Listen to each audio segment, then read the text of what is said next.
It's probably no accident that Stravinsky's Rite of Spring, which is really the seminal work of the 20th century in so many ways, happened in 1913, just before the greatest conflagration that the world had ever known.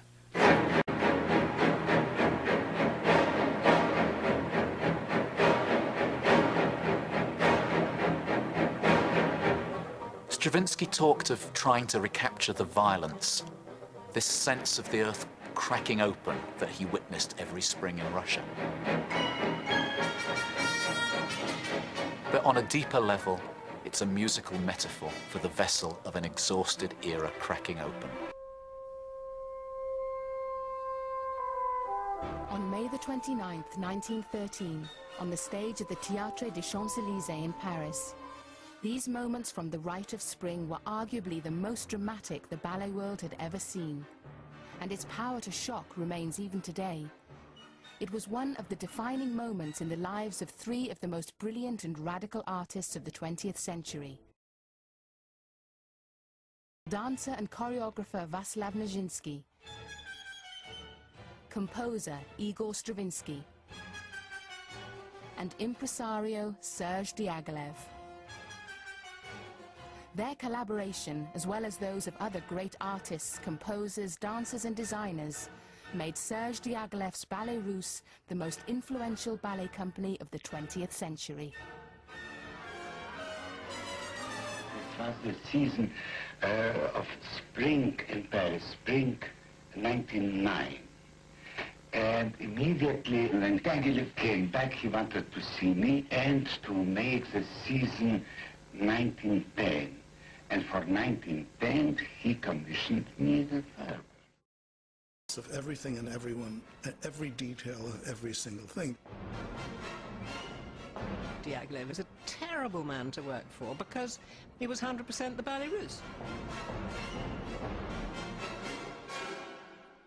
Diaghilev saved Western ballet. At the time that Stravinsky's first ballets broke upon the scene,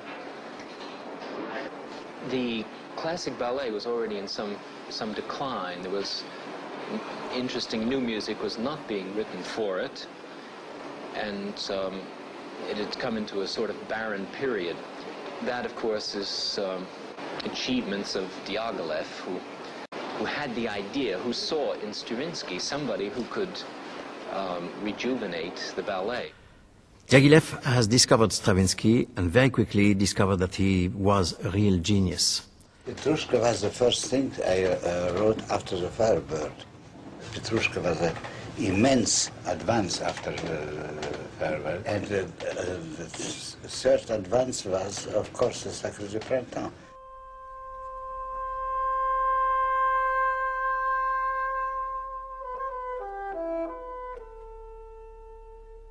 In the Rite of Spring, it is part of a big movement which one can call going back to the sources of the Russian civilization, of the Russian culture, a kind of pagan culture, civilization which is so-called a barbaric civilization.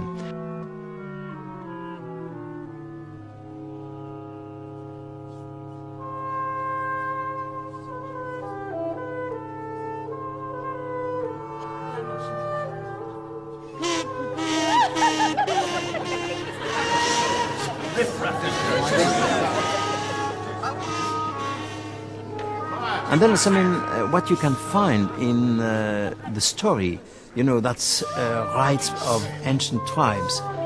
And the music cannot be very civilized for that. And certainly the music is also very aggressive.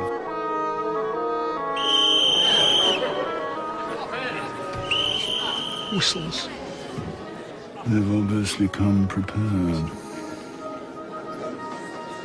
That was a scandalous advance, a big scandal of the Sacre du Printemps. It was a historical scandal. The public, they shouted, they whistled, and so on, you know, just from the beginning. And then they saw also what Nijinsky did, you know. Here we go. The scandal doubled.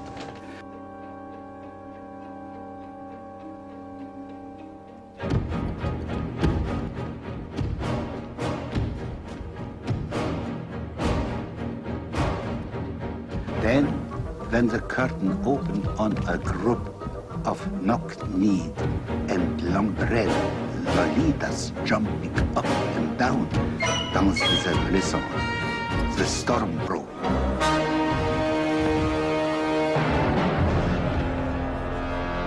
And I can imagine that the audience which received for the first time this very strong, very aggressive score could react only as it was reacting. Keep going. Excuse me. Excuse me. Utter drivel. Go to hell. It was full of very noisy public. I went out, I said, go to hell.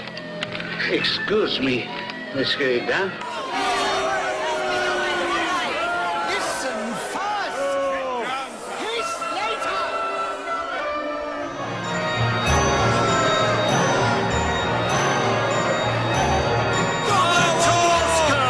No, don't. They'll calm down. They will calm down.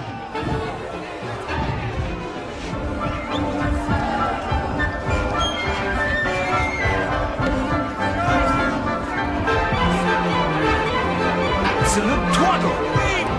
What do you say? You're taking the piss, Diaghilev!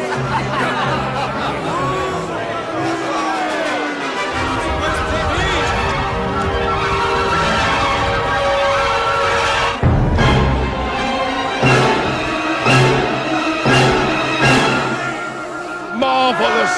Knocks Debussy into a cocked hat! I like very much this chord. It was rather a new chord, you know. 8 notes chord. But the accents were even more new. And the accents were really the foundation of the whole thing. When I finished composing the Rite of Spring, I played it for Diaghilev. And I started to play this chord 59 times, the same chord. Does it go on for much longer? Till the end, my dear, till the end.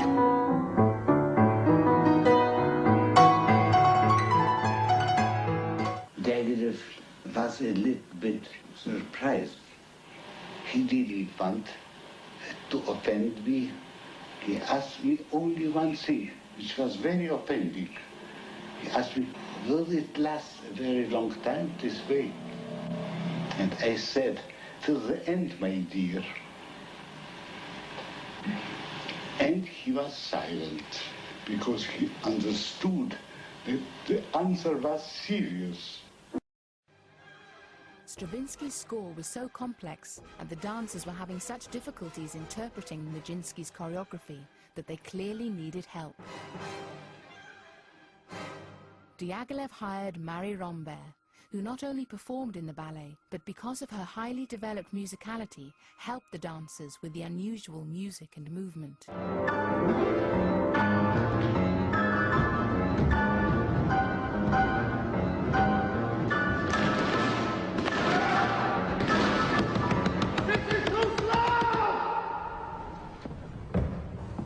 Move!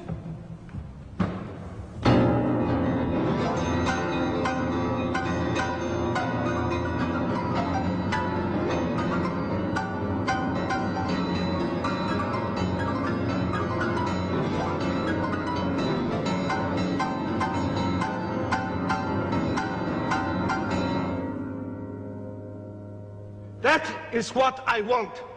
Too fast. That's what I wrote. Too fast for my steps. Change your steps. Change your tempo. Perhaps if we tried a little faster, Stravinsky. And what's more, if you knew anything about choreography, you'd know that it shouldn't always reiterate the music, but sometimes work against it. It should realize its own form. But this, it's barely recognizable as dance. Wouldn't you agree, mademoiselle? Well, I see why you might say that, although I do think that Mr. Nijinsky, by re-emphasizing your beat, is doubling the impact of your music. You see, sir, what you have written is so innovative, so new, that Václav, in order to do it justice, has to find equally new forms of expression. It's like nothing we've ever seen before, because it's expressing something we've never heard before. Stravinsky said, this can't be quicker and this can't be slower. I know what the dancers can do. There was an epic battle between them. Stravinsky sat at the piano and trying to make an orchestra. He stamped with his feet and banged with his hands on the piano here and there and shouted and sang and so on. And you know, I can't remember who won.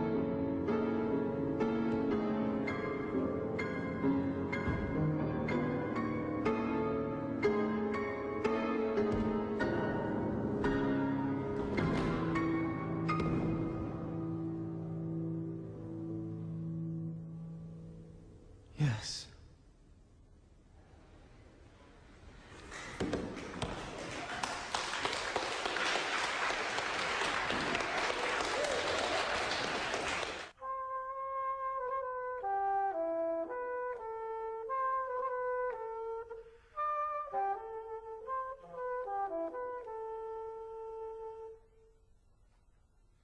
With respect, sir, are you sure this shouldn't be played on a saxophone? I am fully aware of the difference between a saxophone and a bassoon, sir, and with respect, sir, I am quite sure that this should be played on a bassoon. The fingering, Maestro, it's very difficult. You're doing very well. Try again.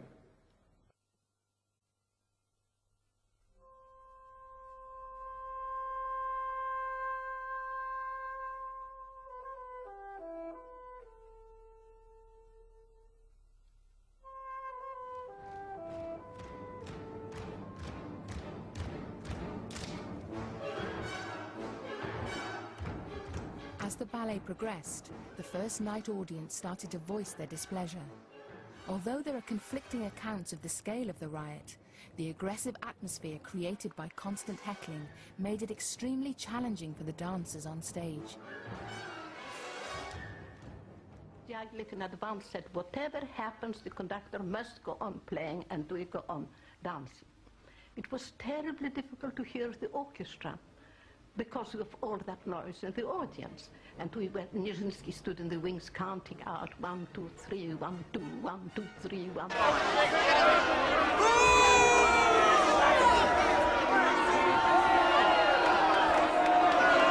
Let the poor dancers hear the music!